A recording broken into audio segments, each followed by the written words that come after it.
Mars. InSight will do that from one location. There is no rover, so wherever it touches down is where the science will happen. Now, InSight stands for Interior Exploration using Seismic Investigations, Geodesy, and Heat Transport. So let's go through each of these aspects of the mission and discuss the many firsts that will be attempted. InSight is the first Mars mission to use a robotic arm to grasp and place instruments directly on the surface of Mars.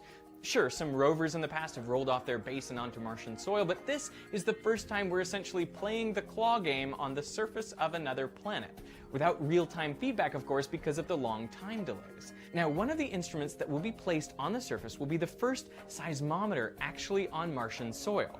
The Viking landers from the 1970s had seismometers on board, but because they weren't placed directly on the surface of Mars, they essentially just measured the wind blowing over the lander. The seismometer will detect earthquakes, or actually Mars quakes, and landslides and meteorite impacts. Now, do we expect there to be many Mars quakes? Well, we really don't know. Otherwise, what would be the point of the experiment? This is directly relevant to future human exploration of Mars, because the frequency and intensity of Mars quakes will determine how we build our structures and habitats. But the real goal here will be to use any significant ground motion to figure out what the interior of Mars is like. Like, how big is its core? Is it solid or liquid? It'll be kind of like trying to figure out the shape and composition of a bell by listening to its ring. Seismic waves travel at different velocities depending on the density, composition, and state of the material they're traveling through. The seismometer should be able to detect ground motions smaller than the diameter of a hydrogen atom. They're achieving this with 3 tiny precision pendulums. Now, I don't know how that's actually possible, so I'm just taking their word for it. But with such exquisite sensitivity, they've designed a custom windshield to go over the whole thing, preventing the atmosphere from adding noise to the measurements. Another instrument will send radio waves back to Earth, and by using the Doppler effect, we should be able to measure how Mars's rotation axis is wobbling.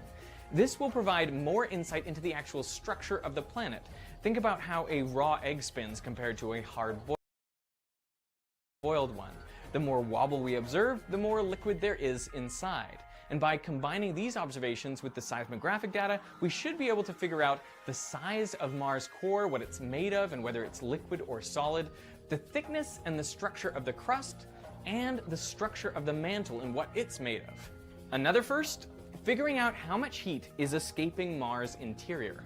The first heat probe to be used on Mars will be deployed on its surface, and it will burrow nearly 5 meters down into the planet.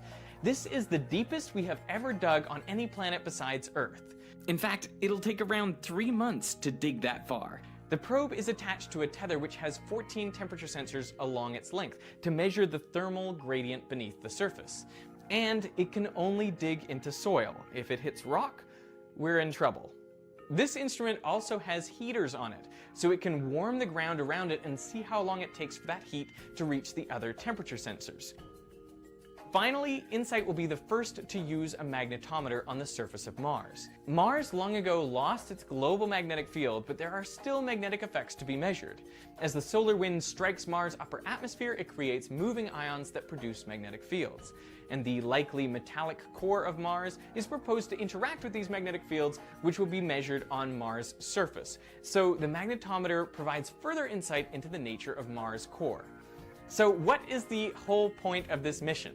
Well, this is straight up science. The purpose is to better understand how rocky planets like our own form and evolve. And Mars offers a unique opportunity to do this because it formed at the same time as Earth from roughly the same stuff. Plus, it's big enough that it probably underwent the same geochemical changes as Earth. But whereas Earth evolved into a lush water world, Mars evolved into a frozen desert. So why is that? I mean, beyond the obvious size difference and different distance to the sun. Perhaps InSight can help us find out. But first, it has to land on Mars, and since less than half of missions to Mars have landed successfully, that's a big question mark. And if you want, you can tune in and watch the landing live, though we'll only know about 4 minutes after touchdown if it made it or not. I'll put a link to that in the description.